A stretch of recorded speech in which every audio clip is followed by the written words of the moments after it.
Hello, hello, hello. Today's Tanya. Today's the 19th of Iyar, and the Tanya of today is very, very interesting Tanya.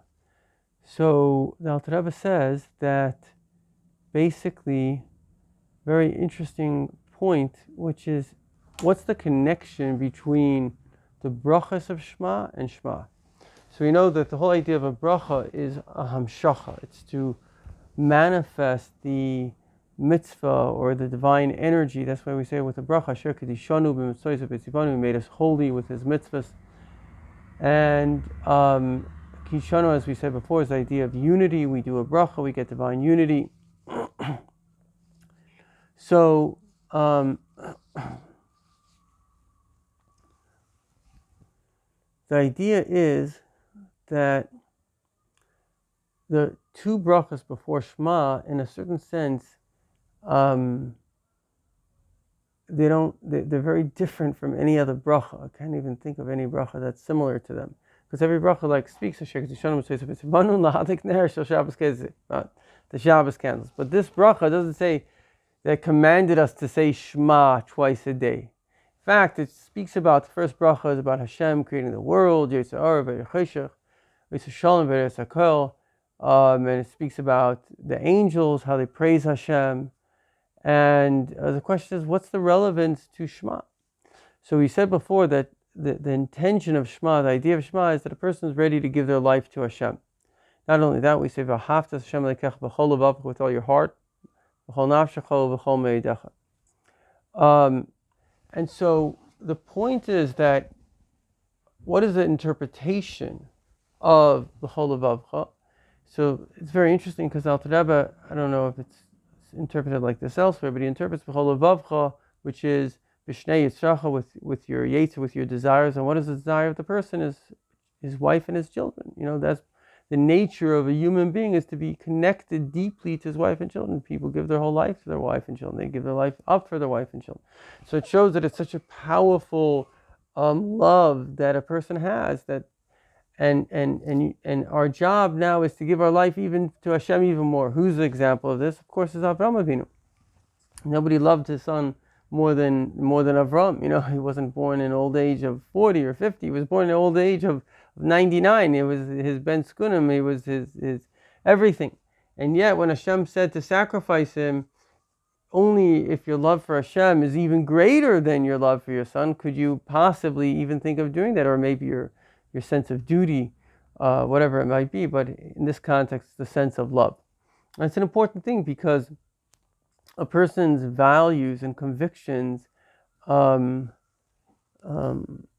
just have to remember one point. What was the point? A person's values and convictions, they have to be stronger than their desires, right? Because a person can easily be swayed by, if there's something they love, we see it in addiction. But addiction can have many clothings, right? What is addiction in the end of the day? It's just a desire. It's a very strong desire. So that strong desire could be, obviously it says a good wife can make a good man and vice versa, but let's say there isn't a good wife. So does the person have the courage to say no? I know somebody, a friend of mine, whatever, he wanted to keep Shabbos and his wife wasn't interested in keeping Shabbos. So he just stopped keeping Shabbos. The point is that she's not a bad person, but whatever, it wasn't in her interest, or whatever she thought was in her interest. So he's not keeping Shabbos because of his wife. So a human being has to have a powerful love for Hashem. Now, that's the whole idea of Shema. So how do you actually arouse this love? The way you arouse it is through the brachas. And what does the brachas speak about? So it's actually a very kind of weird thing that we say, and when you actually think about it, you realize that it's exactly the whole point of Shema. Because we say that the angels say, Kadosh, Kadosh, Kadosh, Hashem Tzvos Meichalos Kredei, that Hashem is very holy, the whole world is filled with His glory. Very nice. Then we say, Vayfanim Chayas HaKodesh, and the Vayfanim and the Chayas HaKodesh, they say, Ayem Mekoyim Kvedei, so where is His place of glory? So even within the world. So they're saying that we don't know, we don't see Hashem, He's way beyond us. And that's what the whole Rash, they're so excited because there's this passion. They say, Baruch Hashem Mekoyim, blessed is the glory of God from its place. And as Alter Rebbe says, and he says elsewhere in the Torah, where's that place? That is the Jewish people. So Hashem has attached his soul to us, and as such, we are his place. And they therefore have a profound, it says that if a malach would see the light, or the love, maybe it's the same thing, of Hashem above the head of a Jew, they would expire. It was like too much light for them. So it means on a Yid, I actually have a friend who's a very, if you want to call him psychic, with a very, very high soul. And I once asked him about the light above a Yid. He says, like, the light of what Moshe Rabbeinu saw. It's like you can't even describe. I mean, he's a guy that can look and he'll know if a mezuzah is kosher or not. He's a high soul. So the point is, that energy of on a Yid is extraordinary. So this is stage one of Hashem's love for us, right? All the angels, billions and trillions, and who knows how many angels. That's not Hashem's love. I'm not saying that it's not. He doesn't love them. But it's not his child, so to say. You could have a worker and you have a child. This is a different style of love. And then you have a next. Then you have the next bracha, Avas Olam. Avas Olam is this whole idea that Hashem contracted himself, the infinity of God limited himself to be in this world. There's no greater love than going from the infinite to the finite. And kind of the example that we gave before is if you have a very great king and he actually leaves his kingdom, not only he gives it all away just to be with you. So your love for him would be amazing. So Hashem's like, kind of, obviously Hashem doesn't lose his infinity, but in a certain sense he goes into the finite realm, like the Rebbe says, like it's almost like Hashem basically has like nothing better to do but to care about you. This is his focus in life. So Hashem comes all the way down to us, and he loves us with an unconditional love. And that's the whole idea that he took us out of Egypt. And it's all this meditation of Kamayim Hapanim to have this level of love. And once you have that level of love, then you can fulfill Shema, which is B'ahavta Hashem Elokecha b'chol levavcha. That even if it's against the will of your son, I don't know, your son wants you to do this, but you say, no, it doesn't go against, it goes against my values, it goes against my what I believe Hashem wants from me. Obviously a person can have a mashpia, even a wife. And it could be, but a person has to be that strong that this is what is going to happen. I am, and again, Avraham Avinu is the ultimate example. The Rebbe as well. The story with the Rebbe, that a Jew came and kind of dropped off, like, I don't know, a box of gold at his house because he wanted the Rebbe to watch it. I think it was dangerous, whatever the situation was. The Rebbe kind of didn't want to take it. The Rebbe said, no, it's a Jew's property. We're watching this, right? The Rebbe when the Nazis in Yimach Shemam Zichram, they all grow like an onion. So when they what's the joke? The onion, the head is in the earth and it sprouts the other way. So what happened was that the Nazis came and they were just, it's really crazy when you think about it. How did the Nazis even know who was Jewish or not? So they basically somehow got lists, and here in France, they went around, they asked people, are you Jewish? Nobody knew what the real intention was. And so the Rebbe very cleverly said, we're Orthodox, right? And Orthodox can be Greek Orthodox. And the Rebbe went to the Nazi office and he said, no, we're Jewish, right? So, and in France, people were very nispal. Just the other day, I realized, it's like sometimes we look at the Holocaust like these people were victims, but they were just as brilliant as any other Yid, the amount of people that was there. This shows a very powerful thing that, and I mentioned this professor from Harvard, which is not that liberal because he himself is gay and his policies are not very liberal, but he was too liberal for Harvard, which is unbelievable. So he told me that what's going on in the left is basically, it's called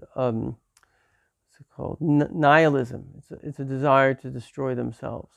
And you see that clearly, and people didn't realize that Hitler wasn't a force of construction. He didn't want to save anybody. He didn't want to save Germany. And the same thing is with Iran. They're not a force of construction. They're a force of destruction. That is what they want. They want their own death, and they want the death of other people. And just briefly going to the psychology of it, you say, so if somebody wants their own death, why do they need to kill anyone else, right? Hitler killed as many people as possible, and then he killed himself. So what's the point? So the answer is that psychologically, there are two states. There's a state of depression and a state of repression. So we know in a state of depression, unfortunately, people can kill themselves. They don't kill anyone else. But So what happens is, I don't fully understand it, but basically a person has an ego, and the ego is upset with the person. So a person thinks of themselves as something. So normally they identify with their body. So they see their body as themselves. Now, if I eat candy and it makes me feel good, so my ego is like, wow, you're a great guy, you make me feel good. But if I, let's say, get stuck, God forbid, or even worse, let's say a person is in anxiety or in pain, right? That could be, now the ego is upset at the body. Why are you doing this to me? Why are you making me feel bad? And so then the ego, and literally one of the symptoms of depression is people like thinking about like killing themselves. So who's thinking about killing who? It's a very like funny thing. Somebody's thinking about killing somebody. So who is this? What's going on? So it's the ego part thinking about killing the part that it's angry at. It's basically anger. It's like a mosquito comes to me. I want to kill it because it's bugging me. So I am bugging the ego. And that's kind of, because it's all a big mix in us, but that's kind of what's happening. But there's another kind of depression, and that's called repression. Now, repression is not that a person's upset with themselves, or put it differently, depression always has a certain element of shame in it. If a person didn't feel any self-shame, then they wouldn't be against themselves. But repression is somebody else shames somebody, right? And that's the whole, I think we mentioned before, that's the whole idea of anti-Semitism, is just desire to shame people. By who? By people who feel shame themselves. If they didn't feel shame, a person that's healthy doesn't shame anyone else. So the story is that that somebody else that can cause somebody shame. Hold on one second. Hello, how are you? Do you need the library now? Where's High Ruffles class going to be? Not here? Could be. We'll see. If it's here, we'll give you space. So the shame element is a very powerful element. The person can shame someone else, and the person believes it, and then now they are actually kind of in a state of depression. But I call it repression. Repression is coming from the outside. And why is that an important difference? Because they kind of have a dual problem. First of all, they have kind of the sadness of depression, but they also have a certain anxiety related to not having that happen to them again. And that's where we become perfectionists, because we don't want someone else to shame us. So a lot of our behavior now is not based on what I want, but what I don't want, which is I don't want shame. So a person becomes a little bit like the Germans are a perfect example. It's a very rigid society. It's not a rigid society because they want to be, because everybody there is basically brutal and savage, and they use shame in the way they educate, etc., etc. So therefore the children that grow up with this kind of phobia. So their perfectionism is actually fear. And then what happens is a person can have literally on one hand this desire of depression to kill themselves, but they also have a certain jealousy of others, and they also feel often like a victim, and they feel like nobody helped me when this person shamed me. And there can be this profound, basically, hatred towards people.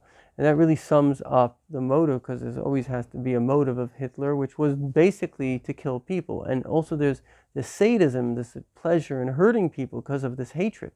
And also because of the self-hatred, it makes them feel better if somebody else is feeling worse. And so it's a kind of a complex mechanism.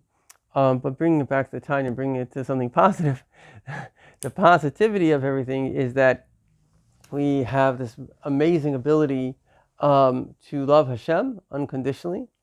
And this ability goes beyond anything else. And it's a very important ability, because if that is what matters to me, this is a kind of an exercise I teach somebody in the morning, and I try to give them like an exercise for life.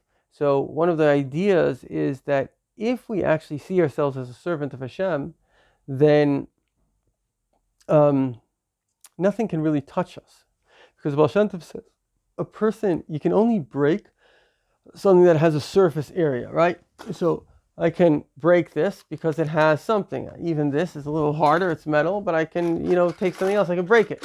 But I can't break air. There's nothing to break. There has no surface area. You know more about this stuff than me. So same thing as a human being. If you have an ego that has a surface area, you have an eye, then you can be breakable. But if your whole eye is Hashem doesn't have a surface area. he is, just continue doing more good. Doesn't have, that's everything that happens, just everything. One thing that I see in Chassidus is always about forward. There's no such thing as past. Something happened, do tshuva. Be happy. There's no such thing as going back, rectify the past. There's always going forward. Even tshuva is really about a forward movement. So once we can understand that, we can become unbreakable. And l'chaim v'levracha to that.